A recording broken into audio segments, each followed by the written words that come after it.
RCB fan, നിങ്ങൾ happy അല്ലേ? നിങ്ങൾ കാത്തിരുന്ന വിജയം, 18 വർഷത്തെ നിങ്ങളുടെ കാത്തിരിപ്പിന് ഇന്ന് എന്തായാലും വിരാമമായി. ഗുജറാത്തിലെ അഹമ്മദാബാദ് സ്റ്റേഡിയത്തിൽ നിങ്ങൾ എന്തായാലും വിജയം കുറിച്ചു. 6 റൺസിന് നിങ്ങൾ പഞ്ചാബിനെ പരാജയപ്പെടുത്തി. ഇന്ന് മുതൽ നിങ്ങളുടെ രാജാവ് IPL കിരീടമില്ലാത്ത രാജാവല്ല.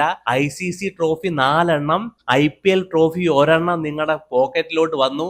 ഇനി നിങ്ങൾ അനവധി കിരീടങ്ങൾ നേടുമെന്ന് തന്നെയാണ് ഞാൻ പറയാൻ പോകുന്നത്. ഇന്ത്യൻ ടീമിന്റെ ഒരു അവസ്ഥ നോക്കിക്കൊണ്ടായിരുന്നു. 2011 ഒരു കപ്പ് അടിക്കുന്നു, 2013 ഒരു കപ്പ് അടിക്കുന്നു. അത് കഴിഞ്ഞ് ഒരു കപ്പ് കിട്ടാൻ 2024 വരെ നോക്കിയിരിക്കേണ്ടി വരുന്നു. പല സാഹചര്യം ഉണ്ടായിരുന്നു. അവിടെ എല്ലാം പ്രഷർ മാച്ച്, ഒരു കപ്പ് വേണം എന്നുള്ള ഒരു പ്രഷർ ഇന്ത്യൻ ടീമിനെ പരാജയപ്പെടുത്തി എന്ന് പറഞ്ഞിരിക്കുന്നു. എന്നാൽ 2024 ഇന്ത്യ കപ്പ് അടിക്കുന്നു, 2025 അടുത്ത കപ്പ് അടിക്കുന്നു. സോ അത് തന്നെയായിരുന്നു RCB ഒരു പരാജയത്തിന് മെയിൻ കാരണം എന്ന് പറഞ്ഞിരിക്കുന്നു.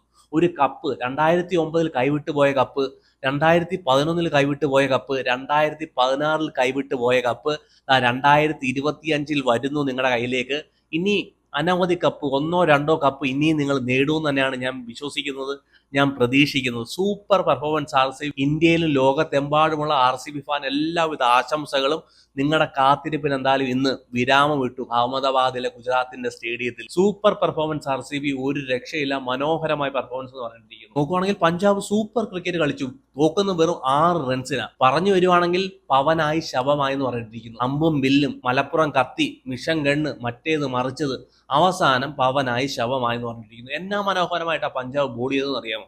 RCB ബാറ്റർമാരെ പിടിച്ചു വെച്ചു എന്ന് പറഞ്ഞിരിക്കുന്നു. ഇന്നത്തെ ഫീൽഡ് പ്ലേസ്മെന്റ് പഞ്ചാബിന്റെ സൂപ്പർ എന്ന് പറഞ്ഞിരിക്കുന്നു. കഴിഞ്ഞ കളിയിൽ എങ്ങനെയാണ് മുംബൈയെ പിടിച്ചു നിർത്തിയത് അതുപോലെ പിടിച്ചു നിർത്തിയെന്ന് പറഞ്ഞിരിക്കുന്നു. വലിയൊരു ഗ്രൗണ്ട്, അവിടെ വന്നിട്ട് എന്താ ചെയ്യുന്നതെന്ന് അറിയാമോ? ഇവര് wicket, long on, square leg, അവിടെ എല്ലാം ഫീൽഡർമാരെ ഇടുന്നു, വന്ന് മനോഹരമായിട്ട് ബോൾ ചെയ്തു എന്ന് പറഞ്ഞിരിക്കുന്നു. Slow ball, knuckle ball, slow bouncer, stump to stump എറിയുന്നു, ഫുൾ ലെങ്ത് ബോൾ എറിയുന്നു, ഓഫ് സൈഡ് സ്ലോ ബോൾ എറിയുന്നു, മനോഹരമായിട്ട് ബോൾ ചെയ്തു. സത്യം പറഞ്ഞു കഴിഞ്ഞാൽ 190 റൺസ് ഇനഫ് ആണോ എന്ന് RCB-കാർക്ക് പോലും തോന്നലുണ്ടായിരുന്നു. ഡ്രസ്സിംഗ് റൂം പരിശോധിച്ചാൽ തന്നെ ആ ഒരു ടെൻഷൻ അവിടെ കാണാൻ കഴിഞ്ഞേനെ. എന്നാൽ എവിടെയാണ് ഇന്ന് സത്യം പറഞ്ഞാൽ ഇന്ന് പഞ്ചാബ് തോറ്റേന്ന് അറിയാമോ? ടോസ് കിട്ടിയ പഞ്ചാബ് ഇൻഎക്സ്പീരിയൻസ് ആയിട്ടുള്ള അൺക്യാപ് പ്ലെയർമാരുമായിട്ടുള്ള ഒരു ടീമിനെയും കൊണ്ട് ബോൾ ചെയ്യാൻ എടുത്ത തീരുമാനം ഒന്നാമത്തെ മണ്ടത്തരം എന്ന് പറഞ്ഞിരിക്കുന്നു. സത്യം പറഞ്ഞ ഒരു പ്രഷർ മാച്ചാണ്. 190 മേലുള്ള എന്ത് സ്കോറും സത്യം പറഞ്ഞ ഒരു ഫൈനൽ പോലെയുള്ള മാച്ചിൽ, ഇൻഎക്സ്പീരിയൻസ് ആയിട്ടുള്ള പ്ലേയേഴ്സ് ഉള്ള മാച്ചിൽ ക്രൂഷ്യൽ തന്നെയാണെന്ന് പറഞ്ഞിരിക്കുന്നു. ഇന്നത്തെ നിങ്ങളുടെ തീരുമാനം തെറ്റാണെന്ന് തന്നെ പറഞ്ഞിരിക്കുന്നു. ഡ്യൂ ഇല്ലായിരുന്നു, ഒരു തുള്ളി ഡ്യൂ ഇല്ലായിരുന്നു. എന്നിട്ടും നിങ്ങൾ ബോൾ ചെയ്യാൻ പോയ തീരുമാനം തെറ്റ് തന്നെ എന്ന് പറഞ്ഞിരിക്കുന്നു. നിങ്ങൾ മനോഹരമായിട്ട് ബോൾ ചെയ്തു, പക്ഷേ നെഹാൽ വധേര, പ്രഭാബ് സിംബരൻ, പ്രയാൻ ഷാരിയ, ഇൻഎക്സ്പീരിയൻസ് ആയിട്ടുള്ള ബാറ്റിംഗ് ലൈനപ്പ് വെച്ചിട്ട് നിങ്ങൾക്ക് ഈ മത്സരം ജയിക്കാൻ കഴിഞ്ഞില്ലെന്ന് പറഞ്ഞിരിക്കുന്നു. അവർ മത്സരം കൊണ്ട് പരാജയപ്പെടുത്തി. പിന്നെ നിങ്ങൾ വിട്ടുകളഞ്ഞ റൊമാരിയോ ഷെപ്പേർഡിന്റെ ക്യാച്ച്, ഒരു റൺസ് എടുത്ത് നിൽക്കുമ്പോഴാണ് റൊമാരിയോ ഷെപ്പേർഡിന് നിങ്ങൾക്ക് കിട്ടുന്നത്. എന്നാൽ ആ ക്യാച്ച് നിങ്ങൾ കൊണ്ട് കളഞ്ഞു. പിന്നെ റൊമാരിയോ ഷെപ്പേർഡ് സ്കോർ ചെയ്യുന്നത് 9 ബോളിൽ 17 റൺസാ, ഒരു 6 ഒരു 4. അവിടുന്ന് കളി പോയെന്ന് പറഞ്ഞിരിക്കുന്നു. നിങ്ങളുടെ മാച്ച് പോയി, നിങ്ങളുടെ കപ്പ് അവിടുന്ന് പോയെന്ന് പറഞ്ഞിരിക്കുന്നു. 2-3 തീരുമാനം നിങ്ങളെ ഇന്ന് സത്യം പറഞ്ഞ റോങ് ഡിസിഷൻ എന്ന് പറഞ്ഞിരിക്കുന്നു. പിന്നെ നിങ്ങൾ എത്ര മനോഹരമായിട്ട് ബോൾ ചെയ്തോ അതിലും മനോഹരമായിട്ട് RCB ബോൾ ചെയ്തു എന്ന് പറഞ്ഞിട്ട് കുർണൽ പാണ്ഡ്യ ഹീറോ ആടാ ഹീറോ. ഇന്ന് ബാംഗ്ലൂർ ഈ മത്സരം ജയിച്ചിട്ടുണ്ടെങ്കിൽ അതിൽ 90% ഞാൻ വിശ്വസിക്കുന്നു കുർണൽ പാണ്ഡ്യയുടെ ഒരു ഇമ്പാക്ട് തന്നെയായിരുന്നു. കുർണൽ പാണ്ഡ്യയുടെ ബോളിംഗ് തന്നെയായിരുന്നു മെയിൻ ഘടകം. 4 ഓവർ 17 റൺസ്, 2 വിക്കറ്റ്. നിർണായക ബോളിംഗ് എന്ന് പറഞ്ഞിരിക്കുന്നു. നിർണായകമായ 2 വിക്കറ്റ് അവിടെ എടുക്കും. പവർ പ്ലേയിൽ പഞ്ചാബ് സ്കോർ ചെയ്യുന്നത് 52-ൽ 1. ഏകദേശം നല്ല രീതിയിൽ മുമ്പോട്ട് പോയിക്കൊണ്ടിരിക്കുകയാണ് പഞ്ചാബ്. എന്നാൽ 9ാമത്തെ ഓവർ എറിയാൻ വരുന്നു കുർണൽ പാണ്ഡ്യ 4 റൺസ് വിട്ടുകൊടുത്ത് അവിടെ ഇമ്പോർട്ടന്റ് ഒരു വിക്കറ്റ് എടുക്കുന്നു. പ്രഭാബ് സിംബരന്റെ ഒരു വിക്കറ്റ്. പ്രഭാബ് സിംബരൻ നോക്കുവാണെങ്കിൽ വലിയൊരു മാച്ച് അല്ല കളിച്ചത്, അവിടെ ഒരു സ്ലോ ഇന്നിങ്സ് ആണ് ഇന്ന് കളിച്ചത്. എന്നാൽ അവിടെ ഒരു ഇമ്പോർട്ടന്റ് വിക്കറ്റ് എടുക്കാൻ കഴിഞ്ഞു എന്ന് പറഞ്ഞിരിക്കുന്നു കുർണൽ പാണ്ഡ്യക്ക്.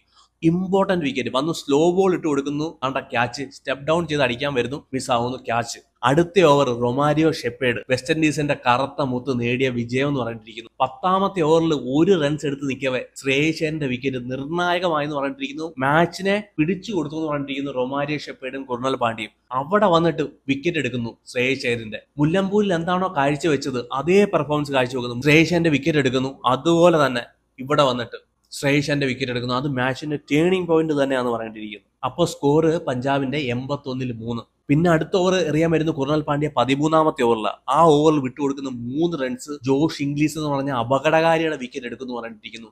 അവിടെ എടുത്തു പറയേണ്ടത് ഫീൽഡ് പ്ലേസ്മെന്റ് ആണ്. ലിയാൻ ലിവിങ്സ്റ്റനെ കൂട്ട് 6 അടി ഉയരമുള്ള ഒരുത്തനെ പിടിച്ച് ബൗണ്ടറിയിൽ ഇട്ടെന്ന് പറയും ലോങ് ഓഫിൽ. സത്യം പറഞ്ഞാൽ അത് ഇമ്പോർട്ടന്റ് ഒരു ഘടകം തന്നെ ആയെന്ന് പറഞ്ഞിരിക്കുന്നു. ആ ഹൈറ്റ് സത്യം പറഞ്ഞാൽ ഒരു 6 പോകേണ്ട ഒരു ബോൾ തന്നെയാണ് സത്യം പറഞ്ഞത്. ലിയാൻ ലിവിങ്സ്റ്റന്റെ ഹൈറ്റ്, ആ ജമ്പ് ചെയ്തെടുത്ത ആ ക്യാച്ച്, സത്യം പറഞ്ഞ നിർണായകമായെന്ന് പറയേണ്ടിയിരിക്കുന്നു. കറക്റ്റ് ഫീൽഡിംഗ് പ്ലേസ്മെന്റ് എന്ന് പറയേണ്ടിയിരിക്കുന്നു.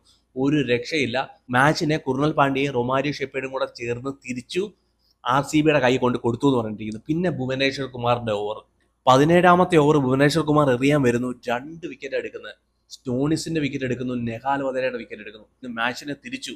സ്റ്റോണിസ് അവിടെ അപകടകാരിയായിരുന്നു, എന്നാൽ അവിടെ മനോഹരമായിട്ട് സ്ലോ ബോൾ യൂട്ടിലൈസ് ചെയ്തു. ഓഫ് സൈഡിൽ ബോൾ ഇട്ട് കൊടുക്കുന്നു, എവയിൽ ബോൾ ഇട്ട് കൊടുക്കുന്നു, 2 പേരെ എടുത്തുകൊണ്ട് പോകുന്നു പറഞ്ഞിരിക്കും. Super performance. പിന്നെ RCBയുടെ ബാറ്റിങ്ങിലോട്ട് വരുവാണെങ്കിൽ വലിയൊരു ഇന്നിങ്സ് ഒന്നും അവിടെ കാഴ്ചവെക്കാൻ കഴിഞ്ഞില്ല അവർ. എന്നാൽ അവിടെ ഒരു ചെറിയ ചെറിയ ക്യാമിയോ ഇന്നിങ്സ് വന്നു. ഇന്നത്തെ മാച്ചിൽ ഒരു റെക്കോർഡും പിറന്നു. സത്യം പറഞ്ഞ 7 ബാറ്റർമാരാണ് 15 റൺസിൽ എബോ എടുത്തത്.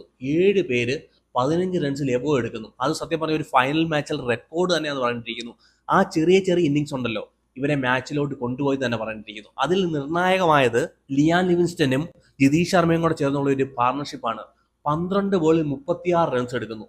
അവിടെ മനോഹരമായിട്ട് ബോൾ ചെയ്തുകൊണ്ടിരുന്ന ജാമിസനെ 17ാമത്തെ ഓവറിൽ അടിക്കുന്നത് 23 റൺസാണ്. ആ 2 സിക്സ് ജാമിസന്റെ കിളി പറന്നു എന്ന് പറഞ്ഞിരിക്കുന്നു. ജാമിസന് പിന്നെ ബോളിംഗ് ലെങ്ത് പോയി, ലൈൻ പോയി, എല്ലാം പോയി. വന്ന് 3 വൈഡ് എറിയുന്നു, 2 സിക്സ് ജിതേഷ് ശർമ്മ അടിക്കുന്നു, 1 സിക്സ് വന്നിട്ട് ലിയാൻ ലിവിങ്സ്റ്റൺ അടിക്കുന്നു. അവിടെ ലിയാൻ ലിവിങ്സ്റ്റന്റെ വിക്കറ്റ് പോയി. എന്നാൽ ആ ഓവറിൽ നേടിയത് 23 റൺസാണ്. ഇവർ തമ്മിലുള്ള പാർട്ണർഷിപ്പ് 12 ബോളിൽ 36 റൺ. ഞാൻ വിശ്വസിക്കുന്നു അത് തന്നെയായിരുന്നു നിർണായക ഘടകം എന്ന് പറഞ്ഞിട്ട് ഈ മാച്ചിനെ തിരിച്ചത്. അതുപോലെ തന്നെ റൊമാരിയോ ഷെപ്പേർഡ് 9 ബോളിൽ 17 റൺസ് എടുക്കുന്നു, 1 സിക്സ് 1 ഫോറും. ഈ 2 ഘടകം സത്യം പറഞ്ഞാൽ ലാസ്റ്റ് 190 വരെ എത്തിക്കാൻ നിർണായക ഘടകമായെന്ന് തന്നെ പറഞ്ഞിരിക്കുന്നു. നേരത്തെ പറഞ്ഞ പോലെ പഞ്ചാബ് മനോഹരമായിട്ട് ബോൾ ചെയ്തു. സത്യം പറഞ്ഞാൽ വിരാട് കോഹ്ലിയുടെ ഇന്നിങ്സ് ഇന്ന് വിമർശിക്കപ്പെടാം പല രീതിയിൽ. 35 ബോളിൽ 43 റൺസ് എടുക്കുന്നത്, 3 ഫോർ അടിക്കുന്നു, 122 സ്ട്രൈക്ക് റേറ്റിൽ. നോക്കുവാണെങ്കിൽ മനോഹരമായിട്ട് വിരാട് കോഹ്ലിക്കെതിരെ പ്ലാൻ ചെയ്തു എന്ന് പറഞ്ഞിരിക്കുന്നു പഞ്ചാബ് ബോളർമാര്. സ്റ്റംപ് ടു സ്റ്റംപ് ലൈൻ എറിയുന്നു, സ്ലോ ബോൾ എറിയുന്നു, പുള്ളിയുടെ ബോഡിയിൽ തന്നെ ബോൾ ചെയ്തു എന്ന് പറഞ്ഞിരിക്കുന്നു. പിന്നെ വിരാട് കോഹ്ലിക്കെതിരെയുള്ള ഫീൽഡ് പ്ലേസ്മെന്റ്, ലോങ് ഓണിൽ, സ്ക്വയറിൽ, മിഡ് വിക്കറ്റിൽ ഇവിടെ ഫീൽഡർമാരെ ഇടുന്നു. നിനക്ക് പറ്റുമെങ്കിൽ ഫുൾ ഷോട്ട് അടി, അല്ലെങ്കിൽ ഹുക്ക് ഷോട്ട് അടി. സത്യം പറഞ്ഞ വിരാട് കോഹ്ലി അവിടെ പിടിച്ചു നിർത്താൻ ഇവർക്കായി എന്ന് പറഞ്ഞിരിക്കുന്നു. എന്നാൽ ഒരു പോസിറ്റീവ്, വിക്കറ്റ് കളയാതെ അവിടെ രജിത് പട്ടിദാറുമായിട്ട് ചേർന്ന് ഒരു ചെറിയൊരു പാർട്ണർഷിപ്പ് അവിടെ ഡെവലപ്പ് ചെയ്തു. നോക്കുവാണെങ്കിൽ ഒരു സ്ലോ ഇന്നിങ്സ് ആണ് വിരാട് കോഹ്ലി കളിച്ചത്, എന്നാൽ അവിടെ ഒരു ചെറിയൊരു പാർട്ണർഷിപ്പ് ഉണ്ടാക്കാൻ, വിക്കറ്റ് കളയാതെ ഒരു പാർട്ണർഷിപ്പ് ഉണ്ടാക്കാൻ കഴിഞ്ഞു. അതാണ് ഒരു പോസിറ്റീവ് അവിടെ എടുത്ത് പറയാനുള്ളത്. പിന്നെ പഞ്ചാബിന്റെ ബാറ്റിങ്ങിലോട്ട് വരുവാണെങ്കിൽ റയാൻ ഷാരിയ ആൾറെഡി 10 റൺസ് എടുത്തു ആ ഓവറിൽ. അനാവശ്യ ഷോട്ടിന് പോയെന്ന് പറഞ്ഞിരിക്കുന്നു. അവിടെ ഫിലിപ്പ് ചാൾട്ട് എടുത്തത് മനോഹരമായ ഒരു ക്യാച്ച്. വേറെ ആരെങ്കിലും ആയിരുന്നെങ്കിൽ അത് 6 പോയനെ. അൺക്യാപ്പ് പ്ലെയർമാരുമായിട്ട് പോയി കഴിഞ്ഞാൽ ഇങ്ങനെയൊക്കെ ഒരു സാഹചര്യത്തെ ഫേസ് ചെയ്യേണ്ടതായിട്ട് വരും പഞ്ചാബിന്. അത് ഇന്ന് സംഭവിച്ചു. പിന്നെ പ്രഭാവ് സിംബ്രൻ സത്യം പറഞ്ഞാൽ സ്ട്രഗിൾ ചെയ്യുമെന്ന് പറഞ്ഞിരിക്കുന്നു. 22 ബോൾ 26 റൺസാണ് എടുത്തത്. നല്ല രീതിയിൽ സ്ട്രഗിൾ ചെയ്യുമെന്ന് പറഞ്ഞിരിക്കുന്നു. ഏകദേശം 500 റൺസൊക്കെ എടുത്ത് പുള്ളി. പക്ഷെ നിർണായക മത്സരത്തിൽ പുള്ളിക്കും കളിക്കാൻ കഴിഞ്ഞില്ല. പിന്നെ നെഹാൽ വധേര 15 ബോളിൽ നിന്ന് 18 റൺസ് എടുക്കുന്നു, 1 സിക്സാ പുള്ളി അടിച്ചത്. പുള്ളി അവിടെ ഒന്ന് സ്ട്രഗിൾ ചെയ്തു എന്ന് തന്നെ പറഞ്ഞിരിക്കുന്നു. ബാറ്റിംഗ് നോക്കുവാണെങ്കിൽ അൺക്യാപ്പ് പ്ലെയേഴ്സ് മാച്ചിനെ കൊണ്ട് കളഞ്ഞു എന്ന് തന്നെ പറഞ്ഞിരിക്കുന്നു. ഇവരുടെ ഒരു പെർഫോമൻസ് ഉണ്ടായിരുന്നെങ്കിൽ ചിലപ്പോൾ ഇത് മാച്ച് വേറെ ആയി പോയെന്ന്. പിന്നെ RCBയുടെ ബോളിംഗ്, ജോഷ് ഹേസൽവുഡിന്റെ അവസാനത്തെ ഓവർ അടിച്ച് 22 റൺസാണ് സത്യം പറയാം കേട്ടോ. കഴിഞ്ഞ കളിയിൽ ബുംറയെ അടിച്ചത് 20 ആണെങ്കിൽ ഇന്ന് ജോഷ് ഹേസൽവുഡിനെ അടിച്ചത് 22 റൺസാണ്.